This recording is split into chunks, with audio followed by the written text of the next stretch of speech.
Hello, and welcome to the Argyle Financial Controller Leadership Forum. Predict, plan, prepare. My name is Nick with Argyle, and it's great to have everyone joining us today. A couple of notes before I turn things over to our panel moderator.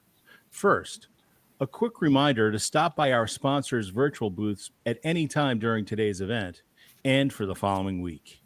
Our partners are committed to providing you with valuable content and a great overall experience. At any time during today's event, you can visit their virtual booths from the main agenda page, which include complimentary materials, information, and meet and greet opportunities.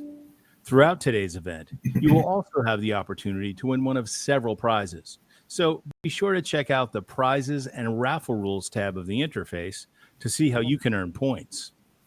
For those seeking CPE credit today, you must answer at least 3 polling questions and remain on the session for its duration.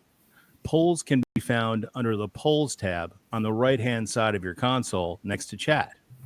Afterwards, if you're eligible to receive credit, you will receive an email with a link to your certificates. If you have any questions on credits, please email cpe@argyleforum.com. To ask questions throughout the session, simply type into the Q&A chat, and we will address your questions at the end of the session.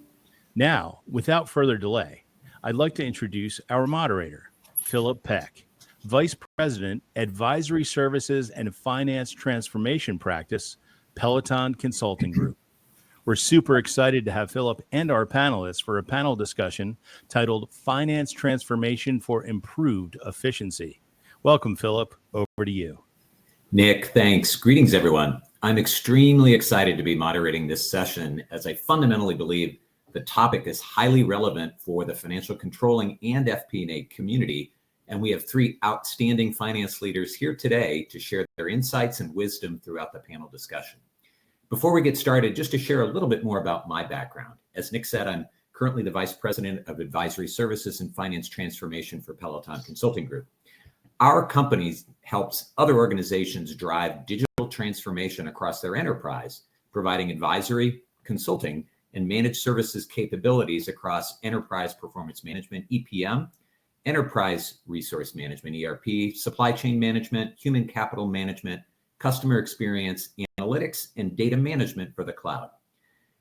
From my personal background, I've spent 35 plus years in my career in the FP&A finance and controllership domain areas, working in various corporate roles, as well now as from a management consulting perspective, helping organizations explore the art of the possible and adopt leading practices across the entire FP&A finance and controllership functions. I'd now like to have each of the session panelists introduce themselves. Dan, you first, then Kevin, then Gerald. Hi, everybody. I'm Dan Johnson, Director of Content Accounting at Roku. Prior to Roku, I've been at many different entertainment companies such as Netflix, Disney, 20th Century Fox. And most of my career has been in the controllership side of the business and really focusing on transformation within controllership and how to automate processes. Thank you, Dan. Hey there, I'm Kevin Moore. I'm the controller at Brex. Prior to Brex, I had a background in public accounting at PwC. My time at Brex is the transformation or the scaling of processes has been my entire job. I joined the company when we were 10 to 15 people, and now we're 1,000 plus people spread across a handful of different countries with a handful of different products that we're supporting. And so this is really the name of the game, and the product itself that we have is, transforming finance and accounting operations for folks like ourselves. And so this is a topic I love to chat about. Fantastic. Gerald, how about yourself? Yes, I'm Gerald Smith. I currently work for a division of Compass USA called Occasions Caterers. I'm in the hospitality field now, but I grew up in manufacturing. I'm a green belt in Six Sigma. I worked for General Electric for about 17 years of my life. Then I went over to Dell and led their business process transformation team for several years before I went on my own and tried to be a consultant. And so that's my career in a nutshell. Fantastic. On behalf of all the participants, I love your diverse backgrounds, and I'm personally looking forward to the insights and wisdom all of you are going to share. So let's dive in. First question, From your experience, what challenges do finance teams face when transitioning from traditional manual finance operations to new automated processes? If you have some real world experiences, that would be great for you to bring to life for all the participants in the panel discussion and webinar here. Kevin, I'll go with you first, then Gerald, then Dan. Yeah, no, this is a fun, easy one to start with. In terms of the challenges we kind of face, I'd say first and foremost, it's prioritization, and thinking about, hey, are you setting up your staff or the team itself to actually invest in the automation, or are they so busy with the keeping the lights on activity that they can't carve out, that extra time to either explore automation solutions out there, or to explore, tearing up a certain process and starting from scratch. And so, first and foremost, as managers, right, you want to make sure that you help the team carve out the time so that then they can, get their heads above water so that they can up level those processes, whether it's from, just reducing the recurring manual work that they're experiencing, day in, day out, or month in, month out. As well as just giving them time to just explore that work itself. Another area that I would just say is that the solution, right, that they're pitching on the automation front can't be worse than the problem, though.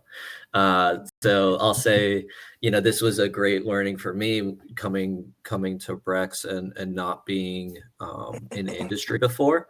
We switched systems, and in my head I was like, oh, my prepaid amortization, my depreciation schedules, I can't wait to use the system and just push the button and then everything is automated. But I didn't realize, oh, once you set up that schedule, you're kind of tied to that schedule for however long it's supposed to run.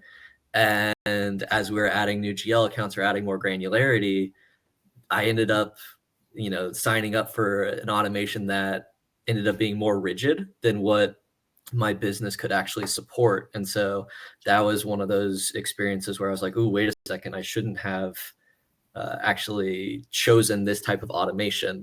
I ended up creating more work for myself than if I had just kept my previous process. Gerald, I think you might have some thoughts on this. Absolutely. One of the things I've seen over time is that finance has been the keeper of data for forever.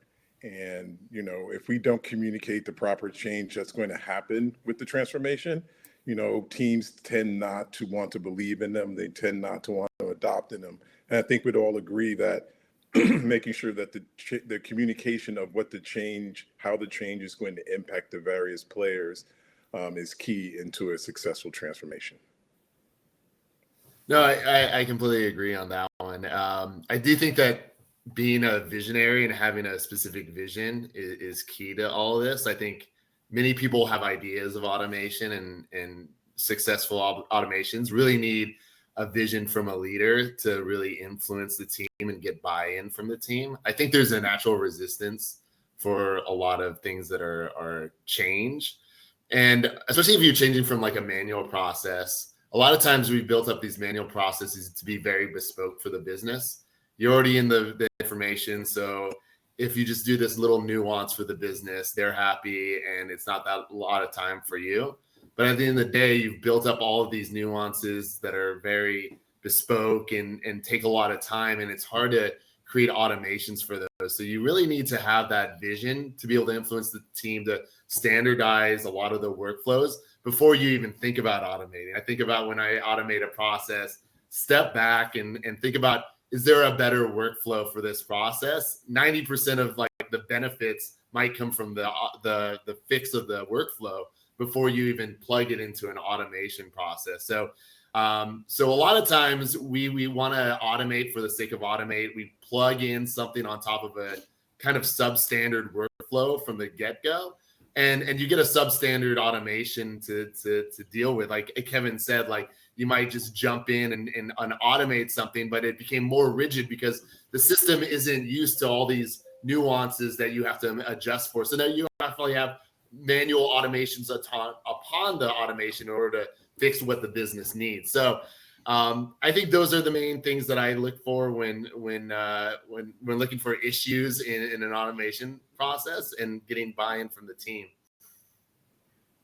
Love all of your three observations. Takeaways, like for me, just listening, a process-centric approach first. Like Dan, you clearly highlighted, make sure you completely understand the process. And Kevin, you highlighted, be careful what you ask for.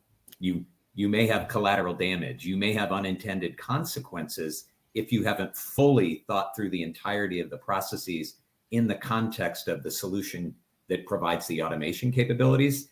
And, Gerald, I would strongly advocate never, ever underestimate the amount of change management and adoption required to get everyone on board. Because the last thing any organizations want is to fall back to the shadow processes, the shadow systems, the old way of doing things, because they were easier, they were bespoke. They had, the nuances that everyone wanted at the expense of the overarching transformation you're trying to drive. Okay, pretty powerful. Let's keep going. What tools or technologies should organizations invest in for finance transformation, and how can they ensure a strong ROI from new initiatives? Dan, you first, then Gerald, then Kevin. Yeah, so there's a lot of different options you have when thinking about investing. It's important to really understand and try to track what we think that the ROI for all these investments can be. And it depends on what workflow you're trying to solve for. You have an RPA type workflow. There's different technologies you can use like UiPath or Automation Anywhere. If you want to do something from an analytics side, obviously you have Tableau and Power BI, things like that. And then, workflow management tools, Blackline is one of them, Monday, things like that really solve issues on those sides. I think they all have benefits of what they're specifically built for. And beyond that, if you're in a larger company, sometimes there's always a natural pressure of, hey, we can just build this ourselves. We can build our own solutions to these things. It's not that hard. But at the end of the day, when you do that buy versus build comparison, buy is usually a pretty good deal when you look at it. But that's up to you to really figure out what the value you're going to get from this investment is, and think about the ROI. So the ROI could be in days to close. How many days does it take me to close? How much money does it save me? How much time does it save the company? How much more intelligence will you give the company, and what decisions will they be made from it? So we all wish we could have a perfect, here's a dollar amount and here's how much it costs. The dollar is higher than that cost. But sometimes you have to be kind of creative in what the ROI means. And if you can release a day of close, that could be much more valuable than any sort of dollar amount you can put onto an investment. So those are different ways to think about it. Yeah. Thank you. Good. Gerald, go ahead. Yeah, I would add on to that. And I'm going to stay with kind of a human capital type of thought process. When you look at the ROI of any finance transformation, you got to think, what's the KPI I want to improve upon? Once you identify the KPI, you'll probably be able to identify any of the tools that Dan mentioned that help you measure that improvement and see the absolute increase or decrease in the ROI based on what you end up with your final finance transformation. I also think investing in someone to be dedicated to the communication of the progress of the change and the actual benefits of the change. In many of my projects, we actually had someone identified as being the communicator, whether it be weekly newsletters, whether it be in the presentations, just spend 5 to 10 minutes just telling the stakeholders on one side and the users on the other, here's the benefit to you, here's the benefit to the business, making sure that everyone's on the same page as far as the transformation and how it's going to impact everyone's life. That's great. That's great. Kevin, your thoughts on this one? No, it's a great one, and I think we're all kind of saying similar things. And I'll just say, like, hey, know what you're solving for, right? Are you solving for, I just have to get something off the ground as soon as possible because I'm in whatever state, or I don't have anything previously existing? Or are you solving for, right, a rip and place, right? Have you potentially been using some tool or some system for years and years and years, and then you believe there's an opportunity to have efficiencies or cost improvements and everything that comes with that. One thing that I haven't heard yet was thinking about the cost of ongoing maintenance, right? And that's true whether you buy or build, right? There's been systems we've purchased, and then I was like, wait a second, how am I actually supposed to administer this system now? Wait, I need to hire an internal consultant or a system admin just to be able to do certain changes in it, versus other systems are much more self-help friendly. But it's definitely, there's so many different considerations in just knowing what you're solving for in this transformation process. And then just the last thing I'll say on this is pushing for those proof of concepts. There's a lot of like new solutions out there that expanding on the AI technology that's just become broadly available. Like, hey, empower your staff to go explore those tools and see if there's actually a fit versus some of the legacy systems that dominate all the different processes. All three of you brought some just great takeaways on that topic. I'll call out a couple things. Gerald, you made me think of something that I always think about as we're helping our clients along the journey. And these are transformation journeys. It's not a point in time you go, oh, we're done, clap your hands, kumbaya, and you move on. It's continuous improvement. It's extending and enhancing capabilities over time. You clearly highlighted it's good to get the W, the victory, but communicate it, celebrate it, and remind people of how you even started the journey to say, actually, we've delivered significant value. Back to you, Dan. There's an ROI. There's KPIs and metrics and measures.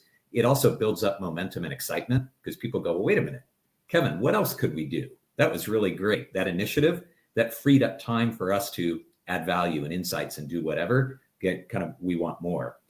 I think, Kevin, some of the things you were highlighting there on like the proof of concepts and the prove it, it's great for a solution, a vendor to say, oh, we have the cure for the common cold. We're better than sliced bread, but there is an element of you have to demonstrate something. And throughout the implementation, there's different ways to break that apart and peel the onion. But certainly the demonstrating those capabilities in the context of your organization's needs is really important.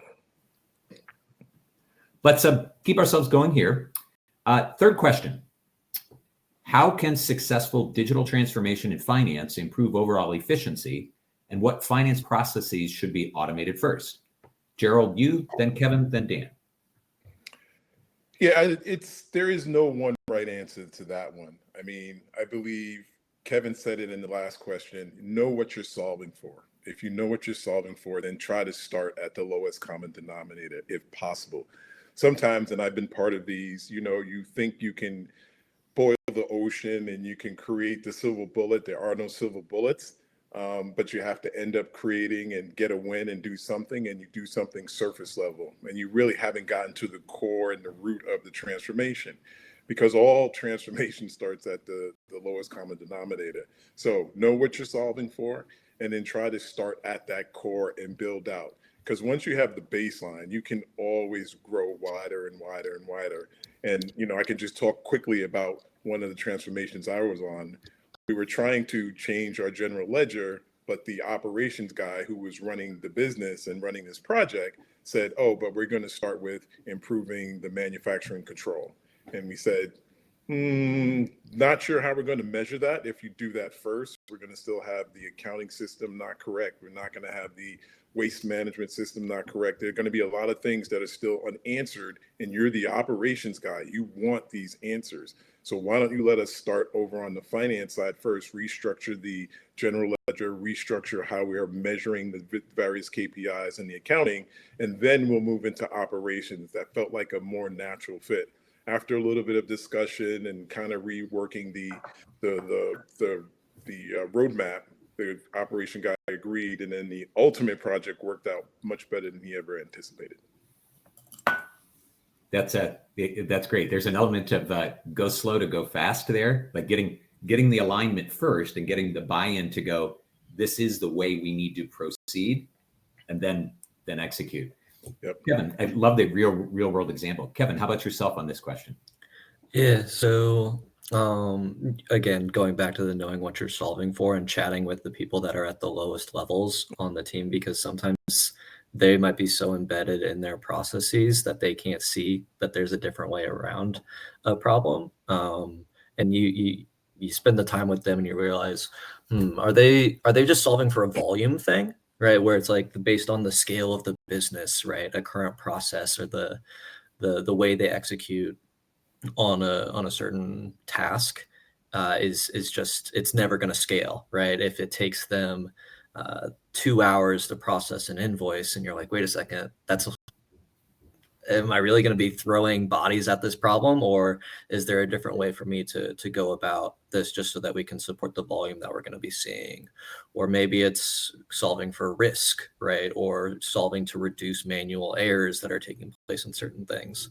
And so just going and spending that time with the folks who are actually in the trenches and saying, hey, what's the right way that we can, set up this process for scale, for de-risking and going from there. That's great. Just add on to Gerald and Kevin said, 100%. What I really liked about kind of what Kevin, specifically Gerald, was talking about of moving slow before moving fast and getting momentum. A lot of the business is unfortunately political, and the more momentum you can get and the more times you can be successful in an automation and delivering what you said you're going to deliver, the more power you can have to make a bigger and bigger splash in your next automation. And so as you get further up the ladder, I mean, I struggle all the time with let's just burn this whole thing down and start from scratch. But obviously that's not the good way to go about it. The real way is to be very mindful, focus on each specific process, kind of build from there, and then build with an individual concept in mind, your individual philosophy for that individual part of the business. But also, do you have a grander scheme? Like, do you have a vision, and do you have like a North Star? And every decision that is made, your team should know what the North Star is, and then it can align for the bigger picture of how you kind of automate the entire company over a period of time. Dan, I love the fact that you've highlighted the concept of the North Star, or the guiding principles, or the beacon, the Holy Grail. I'm currently working with a client who's replacing a 40-year-old plus mainframe solution written in COBOL that people don't even know what, in some sense, the code is actually doing because they're gone.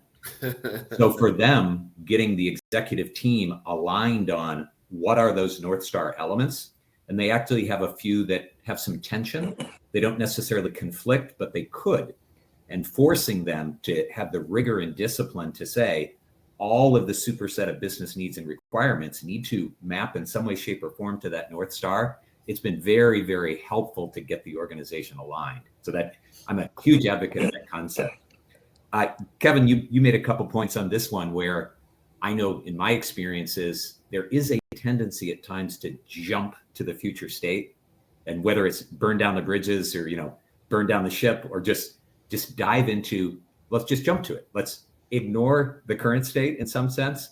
Well, that institutional knowledge lives buried in the organization sometimes.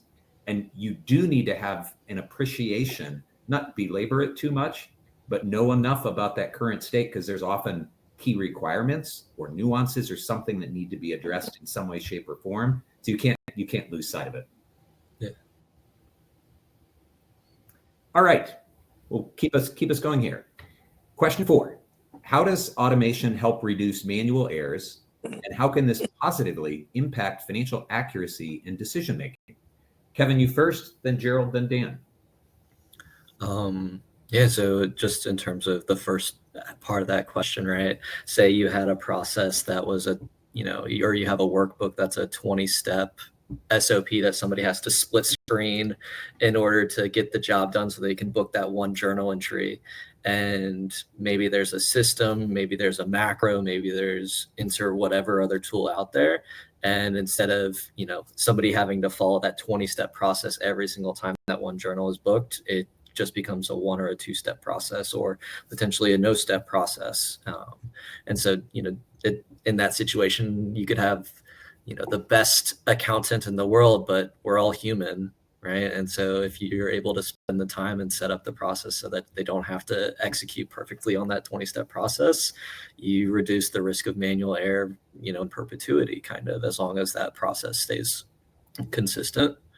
In terms of automation in general, and how it positively impacts, accuracy and decision making. So for me, and I'm sure everyone on this webinar, it's, hey, how can we close the books faster, right? And then in the absence of automation, a lot of times you solve by sacrificing on accuracy, right? And you layer on estimates.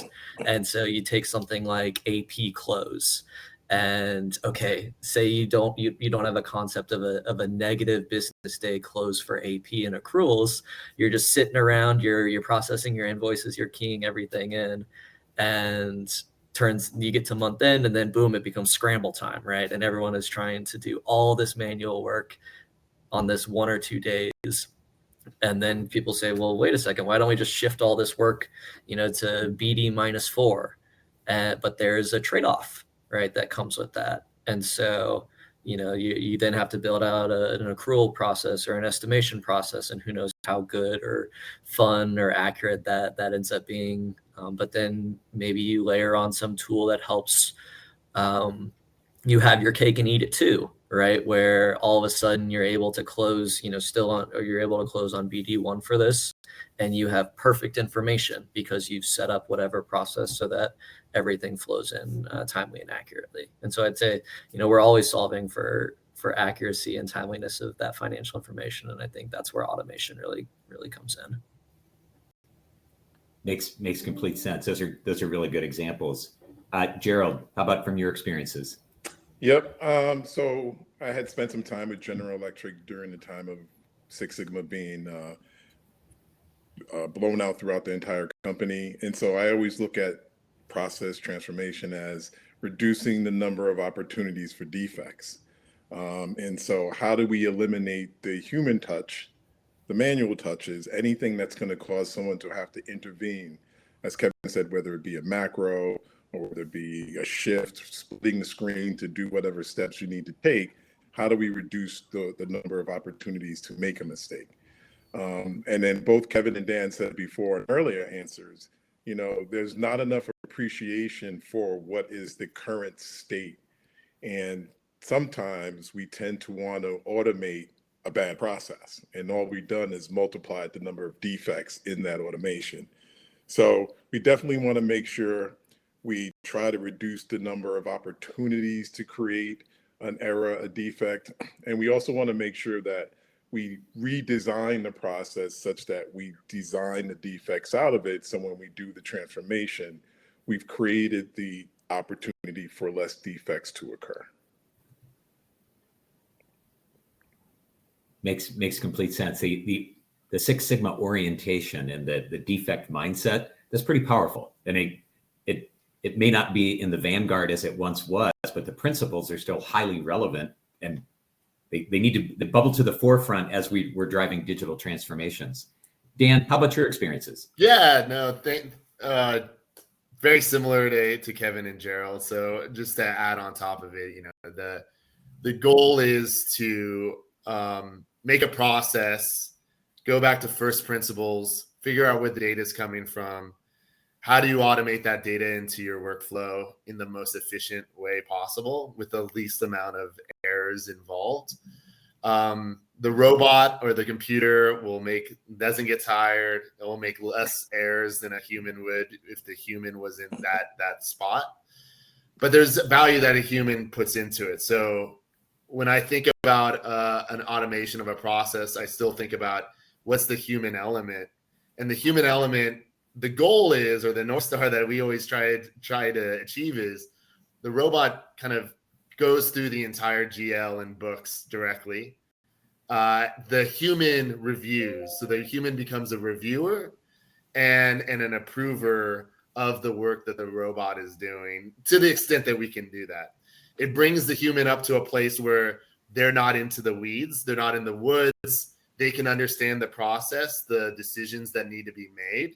They can echo out and tell the story of the business in a much more complete manner than they could if they were digging into like the very specifics of each individual journal entry. So I think about it in terms of it creates a lot more capacity across the entire ecosystem of the team, in terms of not only do we have a more precise pattern that we can close faster, but we have extra time and review that we understand the business better. We understand what's going on in the transaction data better. We can articulate that to FP&A. We can articulate that to our business leaders. We can articulate it to our bosses, so that everyone has more transparency into the business. The goal is transparency and be able to understand all the intricacies of what's going on into your individual businesses. And the only way to really achieve that is through automation and letting the humans tell the story of the business and letting the robots really manage the data flows.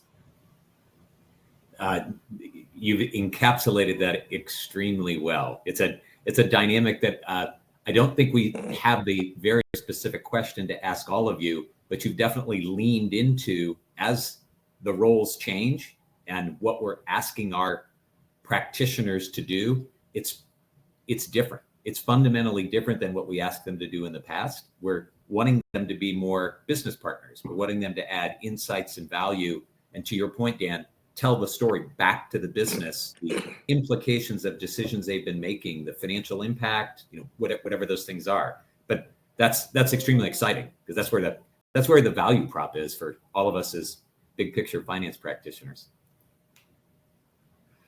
Question now, we'll pivot a bit, and we're going to talk about maybe some potential misconceptions around digital transformation. Are there any misconceptions about the implementation of digital transformation in finance, especially regarding complexity or cost? Dan, you first, Gerald, then Kevin.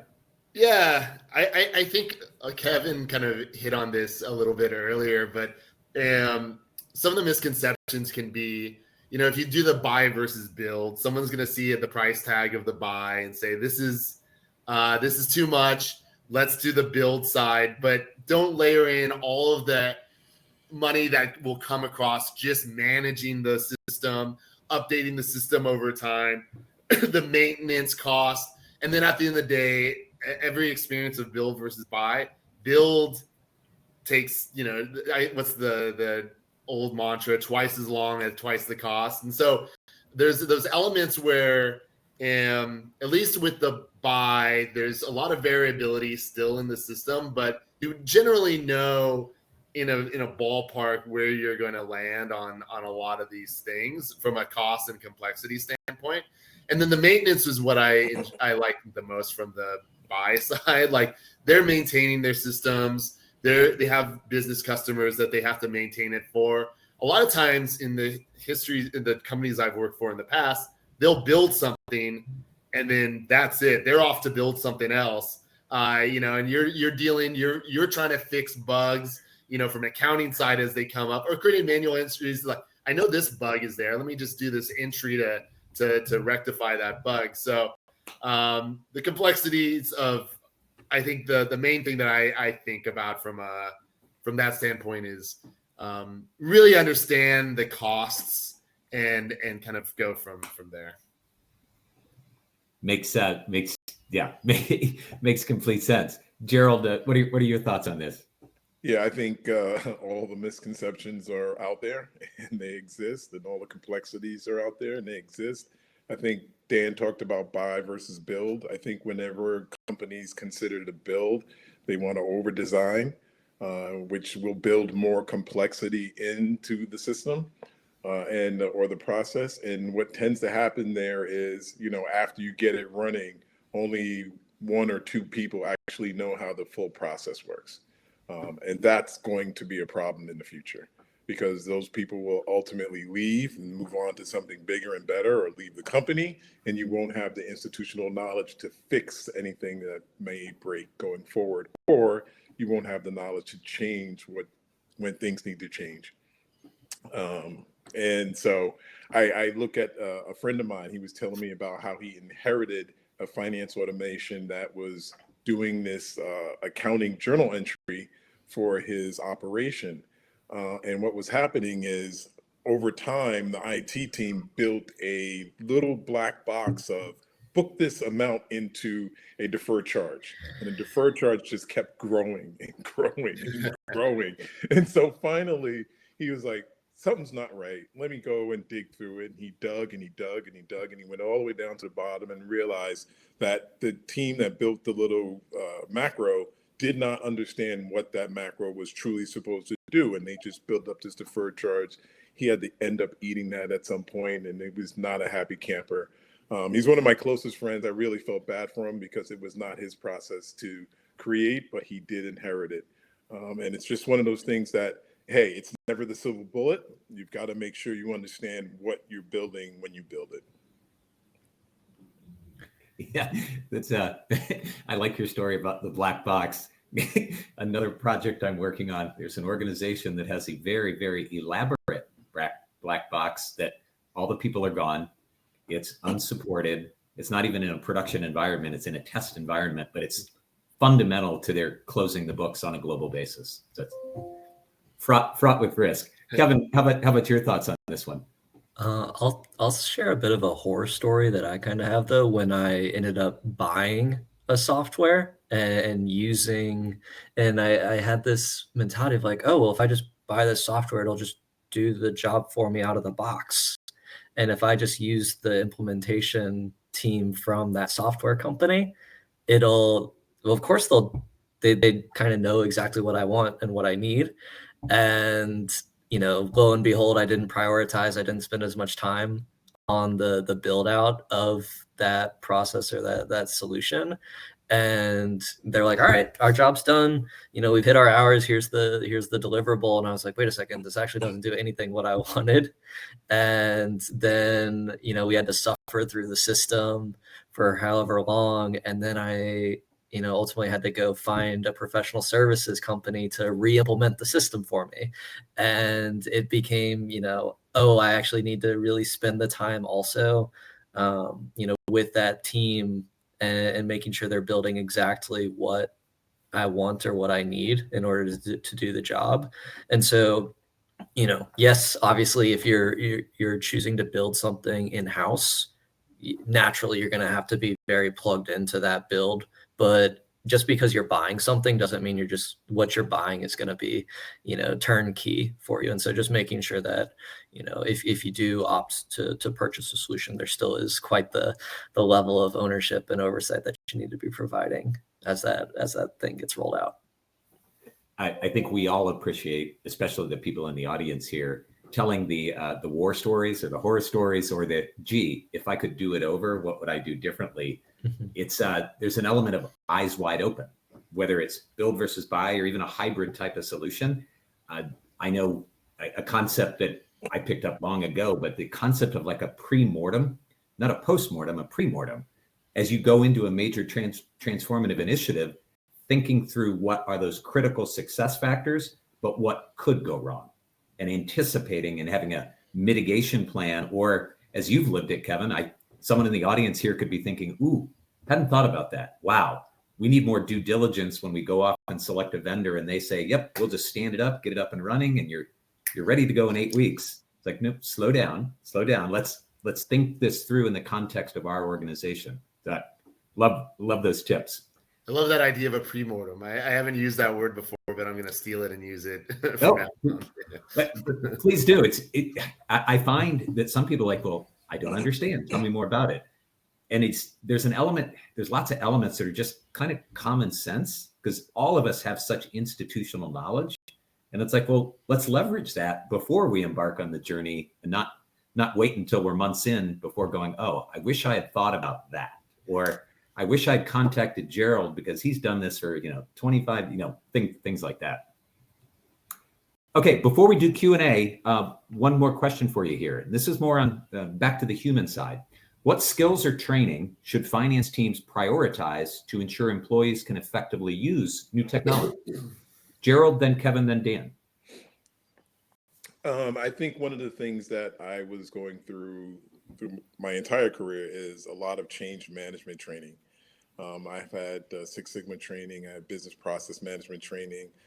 I've done a lot of training. I've done PMP training to understand the change factor. Being in finance, you tend to not be on the shop floor in the manufacturing scenario. My current scenario, I'm not in the kitchen because I'm in hospitality working for a caterer.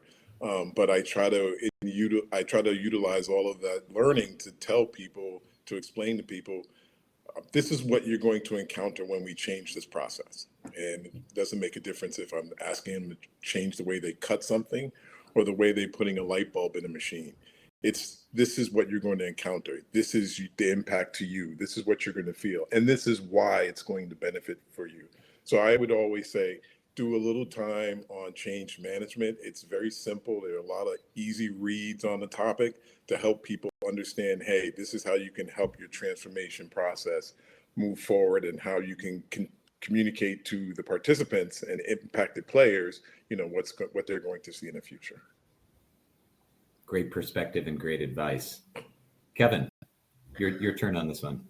Yeah, I would always try and find the training materials for the actual software itself, right? And even if somebody's only going to be using, say, like one aspect of the product, I want to give them the ability, right, to understand how all the different areas of the business or all the other different areas of the product operate, just so that they're not so pigeonholed in. And so whether that's giving them giving everybody, some form of admin access to a sandbox, or putting together the different training materials, or depending on the software, right? There's different like education or guides and all those things, just so that, when you have those curious people who want to understand how, the different areas of the product work, they can poke around. That's great perspective as well. Dan, your thoughts here on that skills? Yeah. No, I think it's very important to foster a culture of curiosity. You want your team to always be asking questions, having them to be open-minded, to really have that North Star in mind when you're thinking about change management and changing a process. I 100% believe that, learning a little bit about change management and doing some of the readings on it is very impactful for the team. I think, this is 2024. I mean, we're at 2025 now. I think the thing that I feel my team has benefited from the most is actually the usage of ChatGPT and LLMs, and really vetting a lot of like questions that they have on processes, procedures, how to think through a process, how to think through a change, how to think through which system to even use. Like when you're vetting different competitors, looking at their benefits and their restrictions from the standpoint of an LLM, just it helps you engage. It helps that team develop that muscle of asking questions, develop that muscle of trying to seek to understand from a higher perspective. It doesn't have all of the information or data, but it's a good place to like allow the team to ask as many questions as possible in an environment where it can produce something interesting. That's fantastic. I'll grab your mantra now, the culture of curiosity. That's it. Make that pervasive, not just in finance, but make it broadly across the organization. Before I ask for your final thoughts, we've got some really good questions that came in. And Dan, I'm just going to piggyback right up on your ChatGPT comment here. This is a question from the audience. What role do AI and machine learning play in enhancing automation capabilities within finance?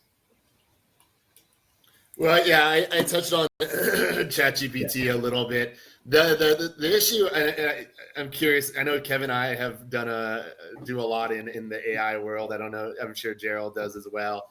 But the issue that you have on the finance side is that the AI currently is probabilistic and not deterministic. So it's hard to really like feed through specific numbers through a system yet, which is, it kind of blows your mind because that should be kind of the world that the AI is really good at. But AI is really good at natural language and things like that. So, but from a machine learning standpoint, it depends on the complexity of your data. We use quite a bit of machine learning at Netflix and Disney and those to kind of monitor decay curves of content, things like that. But you know, if you're like building a standard workflow, I don't think AI is yet there where you can have the AI kind of make an entry, double check the entry, things like that. I think we're years away from that.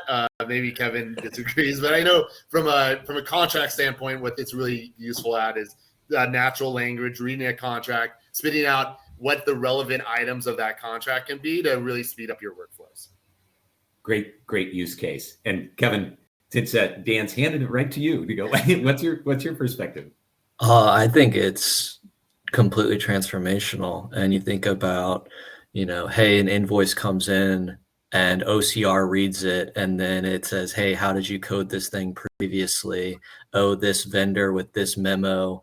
Okay, now boom, everything just gets floated in automatically into your procurement system for approval. So there's that no touch, right? And whereas you think about all the different data elements that somebody is potentially manually transcribing, right? You know, say there's like 7 different opportunities for a manual error just on the invoice coding process. And so then it's, hey, you're turning all your staff, right, from a preparer or a copy and paster into then a reviewer. And then you have other tools out there that say, hey, I realized that you previously coded this type of thing to over here.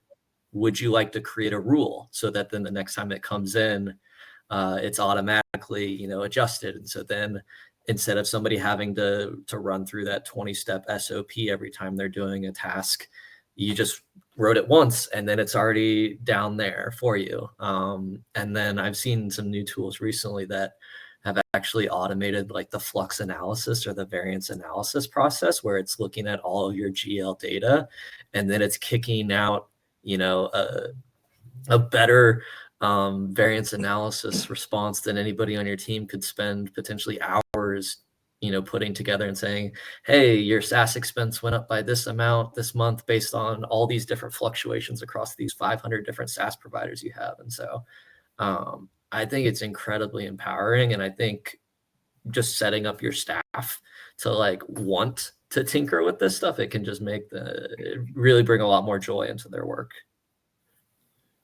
Yeah, it's a good point on the flux analysis.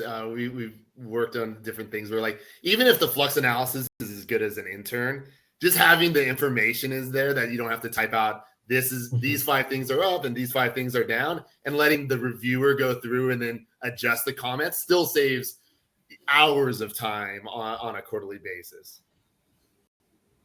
Wholeheartedly agree. Gerald, your thoughts on this one? Yeah, you know, I haven't had as much experience with the AI, but at the workplace, I'll say. But in my home, you know, I have a Nest thermostat. And, you know, I've gotten to the point where now I used to always adjust it at a certain time. It's now adjusting itself. And it's clear to me, you know, it's AI generated that knows, okay, I've done it every day at 6:05 p.m. I moved the needle up 3 degrees. So it's doing it for me. And then I have Alexa tell me, hey, your thermostat just went up 3 degrees. So, I mean, if we can create those opportunities in the finance space when it comes to booking entries, recording invoices, and putting all the data elements in the right place, again, we remove the opportunity for a defect to occur. You know, no transposition of a number and putting in the wrong date or putting in the wrong amount. All those things get eliminated, and those are all great opportunities to use AI for finances advantage. Love it. Love it. In our last minute, I'll give each of you the opportunity for final thought or final thoughts. Dan, I'll pick on you first. Yeah, no, I think my final thought is, I think I probably said this on each of the questions, is like having a vision, having a North Star. I think everybody has a different idea of their automation, but really the ones that are successful are ones that have a vision and leadership behind it. Awesome. Kevin? Keep tinkering, keep trying, right? Keep empowering your people to try and find better ways, ask the why questions. Don't be tied down to one process and say, no, this is the way. You always need to be able to blow stuff up and see if there's a better way to get a job done. Love it. Gerald. Keep communicating. Make sure that everybody involved, whether it be the stakeholders or the role players, understand how the change is going to impact that particular operation. Perfect. Well, thank you all so much for your insights, experiences, and wisdom throughout the discussion. I know I have some gems and takeaways. I'm going to walk away saying culture of curiosity. Thanks to the participants who joined the session. I want you to have a great day. Nick, back to you. Great. And thank you all for such an insightful panel discussion. And I want to thank everyone else for joining us today. This session, along with all of today's content, will be available on demand following the event. As a reminder, please be sure to check out the prizes and raffle rules section to see how you can earn points for the chance to win one of several prizes. Our next session will begin at 12:45 p.m. Eastern Time, which will be a thought leadership titled Finance Needs AI, but AI Needs Finance More. Please click on the join button that will appear on your screen to be redirected to the next session, and we look forward to seeing you there.